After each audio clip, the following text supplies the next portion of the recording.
In this time of uncertainty and even crisis, it's not unusual to expect brands to have a knee-jerk reaction to their sponsorship investments and look to freeze or even cut budgets.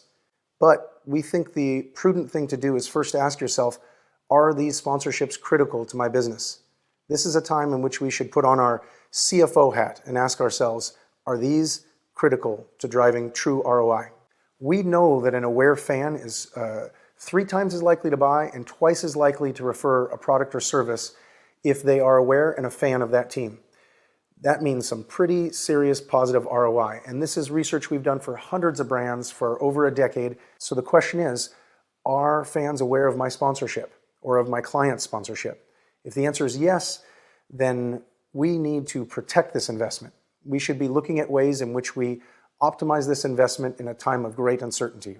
Intellectual property, rights, marks, and logos are something we can instantly be using for internal and external communication on mediums, even without the games being played. Think of social, digital, and mobile communications as an example. At some point, we would expect games will be played again, and even though it's unlikely fans will be in the stands at first, there will still be an opportunity for community building. We are expecting ratings to jump anywhere from 25 to 50% above their norms. So what an opportunity for reaching an audience that's at home in quarantine or just safe social distancing. But the problem is 40 to 50% of the average sponsorship value comes from rights and benefits that happen in person in the arena, like signage only visible to those in attendance. The good news is that those assets are usually paid somewhere between 5 to 10 times as much per touch than the things you would have on social, digital, mobile, or television.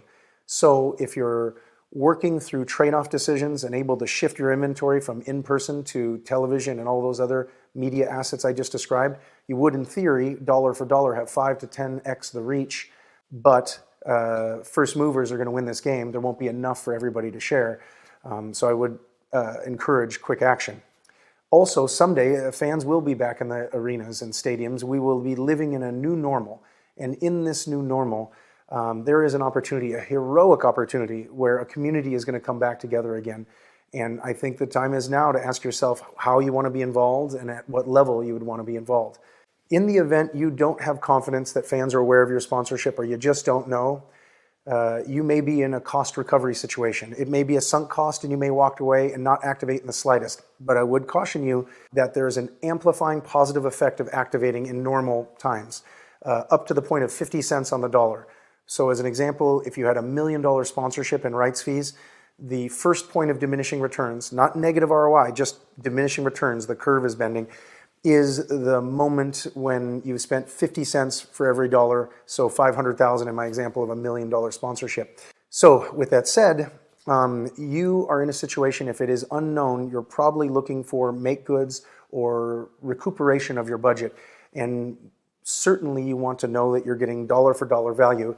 We have valued over $4 billion worth of sponsorship transactions in just the last few years with a plus-minus error of 5%. That is reflecting in mark-to-market testing to what the real market will pay for a sponsorship. So most of the services that you associate with valuation give you this big, puffy number that's really an earned media number. There are so many forms of justification in fuzzy and puffy numbers out there in the sport and entertainment world. It is our intention and our goal to give our clients the edge in understanding exactly what to do, and we want to do that for you, whether that's as an extension of your team professionally or even just as a good member of our community and our industry. If you can get linked in with our company page, we're going to try to answer questions, the most common questions we see. We're going to try to keep updating everybody on the trends we're seeing and what's happening in the marketplace as far as price. So please don't be shy in reaching out. My time is available to you. We want to be helpful.